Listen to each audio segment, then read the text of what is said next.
que o presidente Lula não existe qualquer, hoje, demanda contra o presidente Lula tramitando. Está absolvido pela justiça brasileira.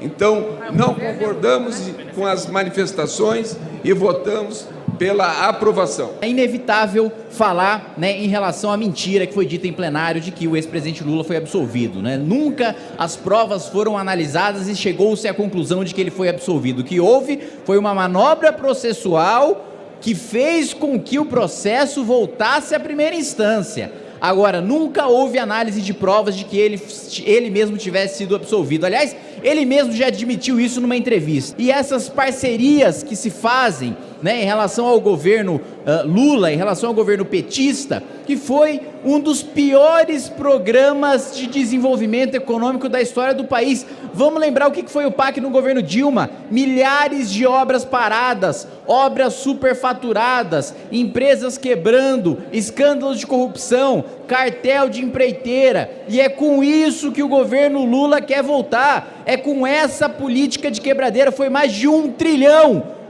trilhão de reais que nós gastamos com o PAC 1 e PAC 2 da Dilma, e agora este governo quer voltar com essa política de tirar dinheiro dos mais pobres via Tesouro Nacional, de tirar dinheiro dos mais pobres, dos pagadores de impostos, para passar para empreiteiras, para passar para construtoras amigas do governo. É disso que se trata o PAC.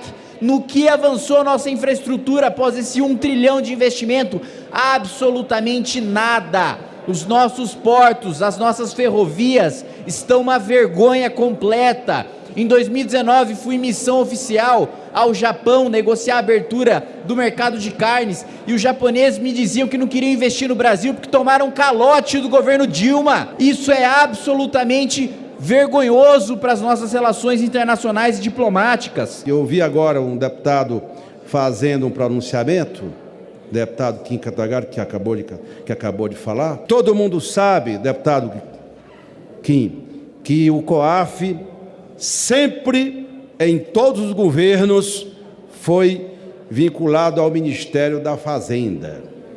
Todos os governos, todos, desde quando ele foi criado. Por que o COAF foi para o Ministério, o Banco Central, com o nosso voto? Porque o ministro da Fazenda, na época, queria levá-lo para o Ministério da Justiça para fazer o processo de perseguição política e criminalização da política, que cada vez fica mais claro isso. Inclusive, nessa aí, o Paulo Guedes tinha razão.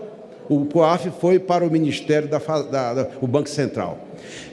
É um conselho administrativo, não tem um caráter punitivo e nem penal, é administrativo. E quando o ministro Haddad, ele fala em recompor esses conselhos, está dentro exatamente de uma concepção republicana de comando do Ministério da Fazenda, que ao anunciar que encaminhará ao Parlamento o novo arcabouço fiscal do país, por conta da aprovação que nós fizemos da PEC do Bolsa Família, da PEC da transição, e também quando anuncia que mandará uma proposta de reforma tributária a partir do que está tramitando das duas PECs, a PEC da Câmara e a PEC do Senado, a 45 e a 110, é pela responsabilidade que ele tem no sentido da reconstrução econômica do país. Portanto, o COAF não é instrumento, nem foi instrumento de perseguição lá atrás, a não ser quando o ministro da Fazenda queria transformá-lo no órgão, num aparelho político para perseguir os políticos, inclusive os próprios, como diziam, os filhos do presidente. Era essa a fundamentação.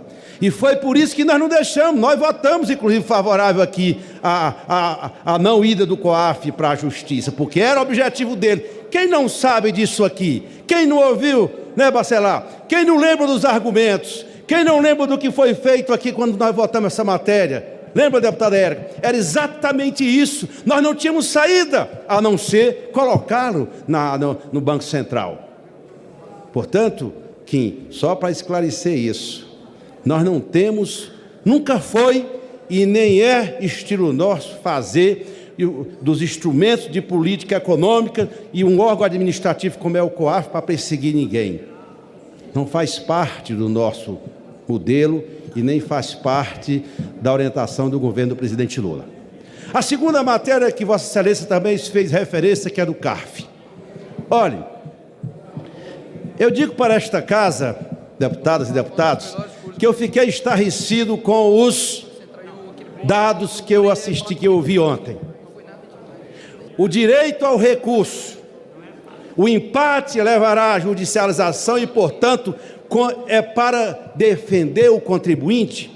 Pasmem os dados, deputados e deputadas. Só para se ter ideia de todos os processos que estão judicializados, deputado Kim, somente 26 empresas são responsáveis por isso.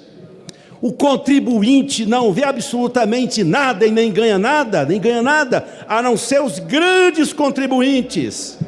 É por isso que o empate, o direito de recorrer à justiça só contribui para os grandes contribuintes. Não tem nada a ver a defesa do contribuinte. São dados, podem acionar, não tem nada a ver a defesa do contribuinte, muito pelo contrário. E sabe quem é? É 26 empresas. Portanto, não tem nada a ver de defesa do contribuinte. O contribuinte não ganha coisa nenhuma, só ganha os grandes conglomerados que não querem pagar, não querem contribuir com o desenvolvimento, com a cobrança e tal, porque quando dá empate só eles se beneficiam. Portanto, o que o ministro Haddad está propondo é fazer correções para garantir a integridade desses conselhos, transformá-los em órgãos que garantam a integridade do funcionamento do sistema. Por isso que essa medida provisória ela é importante. É claro, deputado Kim, que nós vamos discutir, como fizemos com a PEC do Bolsa Família. O Congresso vive um outro momento. Nós temos dito isso para o presidente. Talvez por conta de todo esse processo que nós estamos construindo, é que o deputado Arthur Lira foi eleito com 464 votos. É um processo de construção política que tem que ser preservado, uma relação civilizada. Respondendo aqui ao deputado Zé Guimarães, primeiro, são apenas os grandes contribuintes. Os grandes contribuintes são também os grandes empregadores. São aqueles que, quando pagam mais imposto, vão repassar um salário menor para os seus funcionários, vão repassar o custo do produto para o consumidor final. A gente não está falando aqui do empresário malvadão que vai colocar tudo no bolso. Não, se o sujeito colocar no bolso, a outra empresa vai oferecer um preço menor e vai quebrar a empresa dele. É disso que se trata. Para além disso, não é da natureza do governo petista perseguir opositores, utilizar instrumentos de governo para perseguir opositores, argumentando que o COAF deveria ficar nas mãos do ministro Haddad. Quando eu era um mero militante, com 17 anos de idade, durante o governo Dilma, o ministro da Justiça do governo Dilma fez dossiê contra mim, com 17 anos de idade, para perseguição política. Então dizer que não é da natureza de governo petista, utilizar estrutura ou máquina de governo para perseguir adversários, é mentira, infelizmente, deputado. Utiliza sim.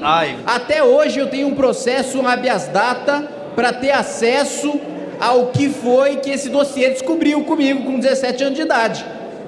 Eu não sei o que a Dilma, o que o Cardoso queriam descobrir sobre um moleque de 16 anos de idade, se teria cometido algum crime, furtado alguma bala, passado cola na escola ou alguma coisa do tipo. Então, há sim um uso estrutural da máquina governamental e houve sim um uso estrutural da máquina governamental para perseguir opositores políticos, inclusive privilegiando os empresários amigos do governo e prejudicando os outros. A maior política de transferência de renda do mais pobre para o mais rico veio durante os governos petistas. Os privilégios tributários para as empresas amigas do governo, enquanto todos os outros setores da economia pagavam a conta, enquanto o mais pobre pagava a conta, como vai pagar agora? Como vai pagar agora? Lula prometeu que quem ganha até R$5.000 não ia pagar imposto de renda, agora quem ganha R$1.500 vai pagar imposto de renda. Quem ganha R$1.500 vai pagar imposto de renda. Mentiu. E enquanto isso, dá aumento para o Supremo Tribunal Federal, dá aumento para o Procurador-Geral da República, ou seja, não tem dinheiro na promessa dele para reajustar o salário mínimo ou a tabela do imposto de renda, mas tem dinheiro para dar 40 mil de salário para ministro do Supremo, para dar 40 mil de salário para parlamentar, para dar 40 mil de salário para Procurador-Geral da República. Esse é o absurdo, deputado Zé Guimarães.